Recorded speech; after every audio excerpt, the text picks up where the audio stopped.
Hey guys, so you remember me talking about the Great Repeal Act from Rupert Law, the one that he's saying is needed in order to be able to take back control of this country. We need to basically sweep away the old system and rebuild it again. And to do that, we need people to sign up to the Great Repeal Act. Now, the reason he wants to do this is because he realizes using the current system, it will be impossible to actually deport people. It will be impossible to deport the millions of people that shouldn't be here. Hence the act. Now, that's quite far removed from what Nigel Farage has been coming out recently and saying. Now, Farage did come out and say that we are actually in a massive crisis and we need mass deportations. But I said at the time, seeing this, unless you reform the civil service, the judiciary and the House of Lords, you can sit down. And on cue, Nigel Farage's mass deportation plan would be blocked under common law, former Attorney General says. So, Nigel Farage is all smoke and mirrors. He's going to say mass deportations, but he's not going to reform the system that will stop him from doing what he's saying. He had a conference recently that I was going to watch, but we'll leave it for another time because it might be boring. Instead, we'll just have a look at a couple of clips. So here he is talking about his deportation plans. Smash the gangs was never, ever going to work. And even as we speak, despite the £800 million we've given the French, even as we speak, there are French naval vessels escorting. So I just want to stop it for a sec because I don't want people to be, I don't want him to cast his spell without you realizing what he's doing. Nigel Farage is a very good actor. He's very good at telling a good story. Okay, that's all I'll say. He's a good storyteller. He evokes emotion. He sets the picture. He's very good at this. And he spends almost the entirety of his speech doing this, talking about what's wrong, talking about things that are going wrong, talking about these issues, these problems that we all live with. And he'll do this again and again and again. And then at the end, he might hint at something that he's going to do. But usually it's going in the direction that you want, but it's nowhere near going far enough. Escorting these boats across to a 12-mile line, where they'll be picked up by Border Force or our volunteers for the RNLI if it's a busy day and Border Force simply can't cope. We all know this. And now what happens is the French give them all life jackets. And when they're picked up by Border Force give the life jackets back to the French so they can reuse them on the next journey. I mean, we're literally witnessing two governments colluding in their support of criminal activity. Well, this issue has become a scourge of modern Britain. Okay. Just think about the hotels. Oh, here we go again. The houses of multiple occupancy, and not just the cost of it, but think how unfair that is. Unfair to the 1.3 million British people currently on the social housing list. We already know this, right? Who have legally made their way into the United Kingdom. It's unfair. And the cost, frankly, is eye-watering. Yes. The whole thing costs about £7 billion a year, but that doesn't... It's so boring, guys. I can't stand listening to him. He's just talking about the problem. He never talks about the solution. Account for the massive scale of operations in the English Channel every day. It doesn't account for the amount of police time and court time that is taken up with crimes that are committed by those who frankly shouldn't be here and have come illegally. Our proposals finally, over the course of the next decades, tens and possibly even hundreds of billions of pounds. By the end of a first Parliament, we will have saved a huge amount of money. What? What the fuck was that? What the fuck was that? Did he actually say anything? By the end of a first Parliament, decades, tens, court time that is taken up with crimes that are committed by those who frankly shouldn't be here and have come illegally. Our proposals will save, over the course of the next decades, tens and possibly even hundreds of billions of pounds. I don't get it. Why is he talking about money? It's about deporting people and saving lives. Why is he talking about money? The reason I clicked on this clip is because it says you will be detained, deported, and never allowed to stay. Well, why don't you just give me the clip then? He didn't say that. Where is the clip? That's pissed me off now. Hang on. GB News, you fucking cocktease. They don't know what the fuck they're doing. Seeking out people who are here illegally, possibly many of them working in the criminal economy. Yes, it's what normal countries do all over the world. It's what normal countries do.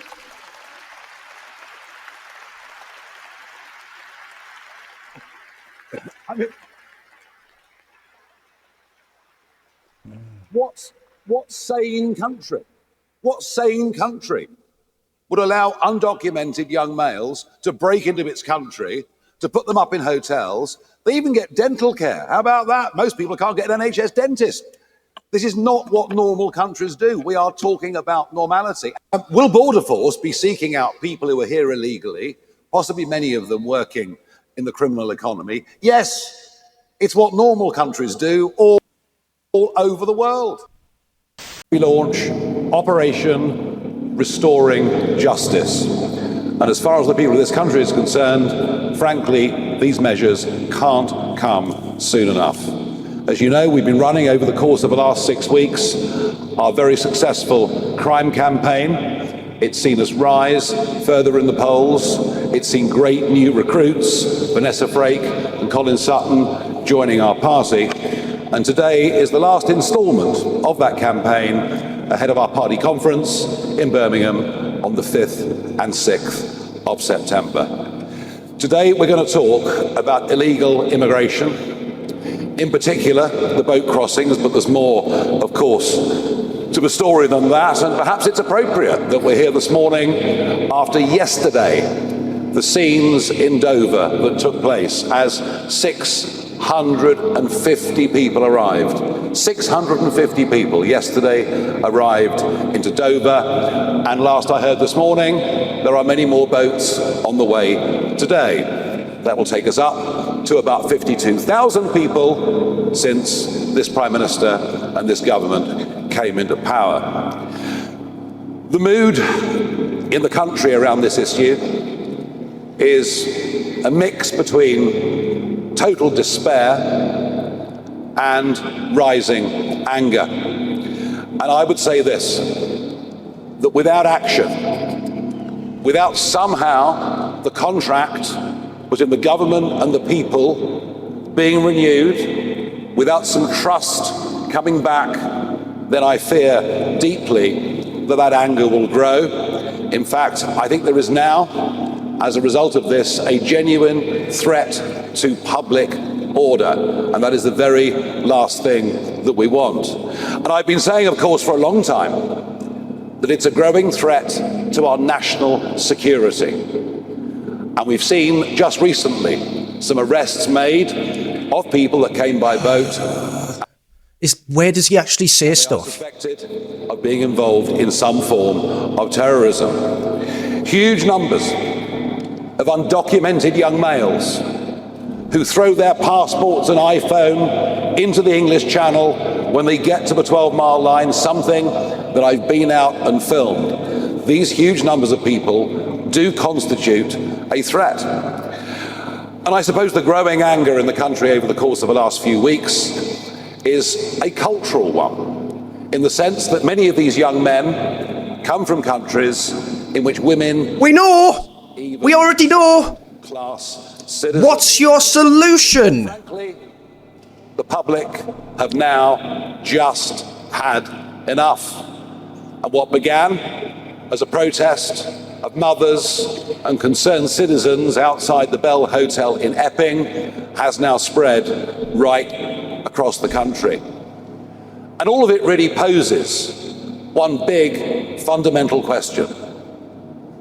Whose side are you on? Are you on the side of women and children being safe on our streets? Or are you on the side of outdated international treaties backed up by a series of dubious courts? I can't find the clip of him saying anything about deport, guys. I'll watch the entire thing. It's like over an hour long, but all of these clips saying he's saying Operation Bullshit or deport people or whatever, I can't find the clip of it. I'm not trying anymore. I just can't find it. I'm not doing it anymore. All right, I'll give them one more chance. Now, Nigel Farage has unveiled reforms planned to end the migrant crisis. So, we all ready for it? All right. A reform government would arrest all small boat arrivals and detain them on disused military bases until they're deported. He says the aim of this legislation is mass deportations. Fair enough. He's pledged to put on 5 deportation flights a day. This is a different video. Oh, that creepy fuck. Nigel Farage, last September you told GB News that it was a political impossibility to deport hundreds of thousands of people and that we simply couldn't do it. What has changed your mind that you... This. It's a political impossibility to deport hundreds of thousands of people. We simply can't do it. What has changed your mind that you now believe that you can? The political impossibility was deporting millions and millions of people. What the fuck? Is he like this creepy little shadow or something? That's so weird, guys. Who doesn't have a red flag watching that? Why is he there? And that's where the argument had gone. We had a situation, a political difficulty within Reform UK. This does happen to parties. They do have difficulties and problems. We had a problem that one of our MPs, who's Oh, he's talking about Rupert Law. no longer an MP, was talking about deporting entire communities. No longer an MP. He is still an MP. He's just not part of the Reform Party because you kicked him out and then you called the police on him and you tried to ruin his good name in the press by making up allegations that he was going fucking senile. You slimy little shit. Including people who've been born here. And frankly, we found that unacceptable. And so I just did not want, I think you can quote me for another interview, to get dragged down the route of mass deportations at that stage. We have sought...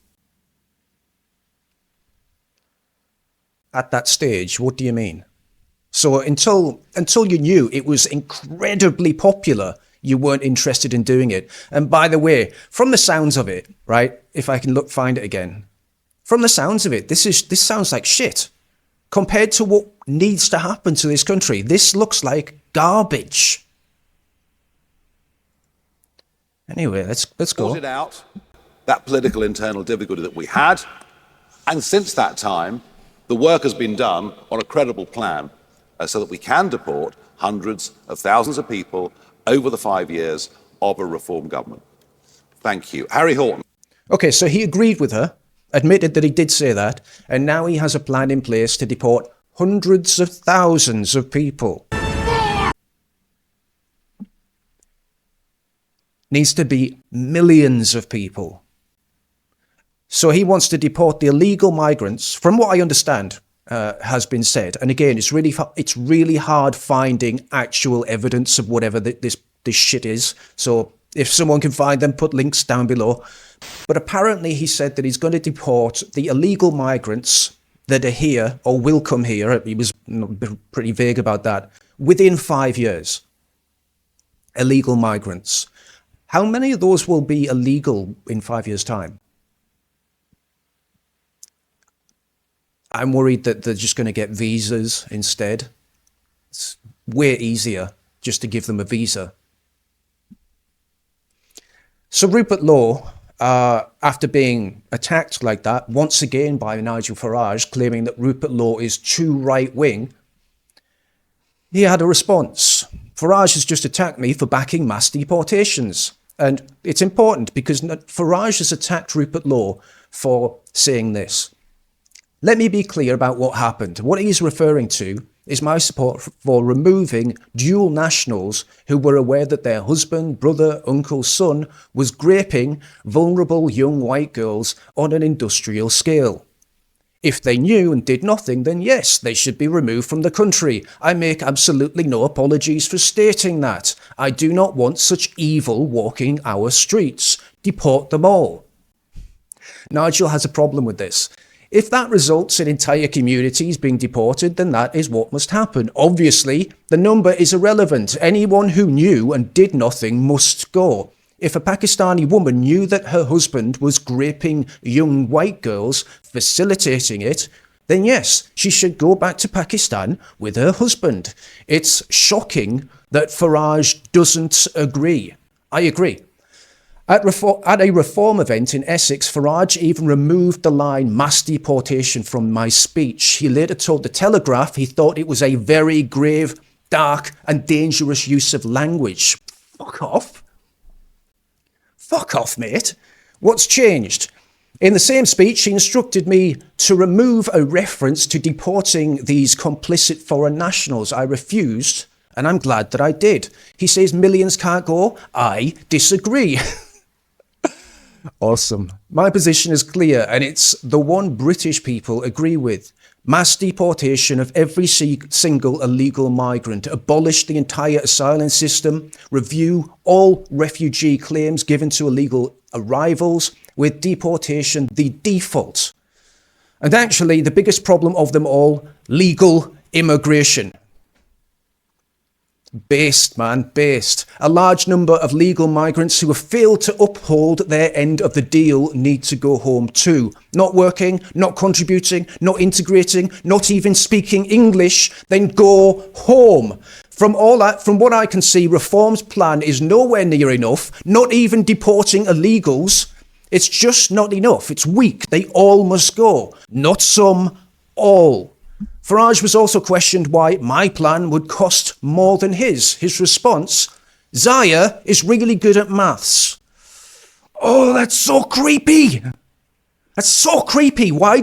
What is going on with them two? It's because your plan is weak. All very disappointing. We need to be brave to take our country back, and this is not brave. We have already shifted the entire public debate in 6 months. Let's keep pushing. Mass deportations, and I mean proper mass deportations, must happen. Yeah, that's way better. That's way better. That is what a future leader sounds like. Well done, Rupert. Oh, he also said this, and this is a blinder.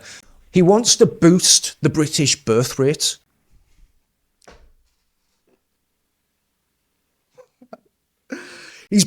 I have a 25-stage plan on how to fix the UK, and he's pretty much nailing every single one of them. So boost the birth rate, slash taxes for working families, front-loaded child benefits, additional tax relief, widen VAT exemptions, social housing for British families, not foreign nationals who should leave. Overhaul spousal visa rules, scrap interest on student loans, and reverse VAT charges on private education to ease financial burdens. And counter anti-nationalist narratives. No more white guilt, guys. No more white guilt. Because what we don't want is this prediction to come true. You're not doomed yet, but... And in all of world history, there has never been a civilization that has so opened its doors to another civilization that is openly hostile to it. So this is unprecedented, what's happening. Yep. Your ancestors of Europe, and I describe it in my books because I write about history, fought tooth and nail to prevent Islam from entering and conquering Europe. because that was one of the grand plans that went on for century after century. From the east, the Turks were trying to enter Constantinople. They surrounded Vienna in 1683. And before that, the Muslims, I told you, went up into Tours in France in 732, 1,000 years later. This was an actual goal. And now Western Europe is saying, oh, none of that matters. It was a misunderstanding. Come on in. But they haven't changed. That mentality, and when I say they, that's obviously, I'm simplifying. The mentality that I've described is part of Islam. It's an Islam. Yeah, it is. It's the extremist Islamic part of that ideology. And it's mental. Islamic concept. So the Islamic State, you're told, oh yeah, they have nothing to do with Islam. They've twisted it. No, they haven't. They are a representation of what Islam, the caliphs, the sultanates, the emirates, that's how they operated. The heads of Islam, the grand imams and the muftis said the same exact thing. Okay, so that is what it is. Again, it's not my point to arguing, oh, well, this particular migrant wants to conquer you. Maybe he doesn't. Maybe he's looking for a good life. I understand that, and that's what makes it complicated. Mm-hmm. But to just open your borders completely to that demographic, which it's has insane. Within it, not all of it, but within it, that kernel of animosity for Christians and so-called infidels, and the imperative to conquer the world in the name of jihad for Allah, which they're the good guys, keep in mind. They never see themselves as the bad guys. This is one of the issues with all conflicts. They're not bad guys. They're good guys in their minds. You're the bad guys because you're infidels, and they're trying to bring the light of Islam to you. So that's another aspect of how moral, or the morality that they feel. They're the good guys, okay? It's a good point, and it's why the fundamentalists never really stop. They'll never give up because they think that they're doing God's work, or their version of God's work. And it's very similar to the kind of psychology that you would see in a cult. In doing this, because look at you, Denmark and Europe, you're all dissipated drunks and profligates, and there's no real. Yeah, I'm sharing with you their arguments because I read it and I hear it. So they're bringing to you goodness, okay? But before, your ancestors, because I guess they had their own social order and their own goodness, and it was called Christianity, were able to fight it. But I guess in this current void of sort of this atheist.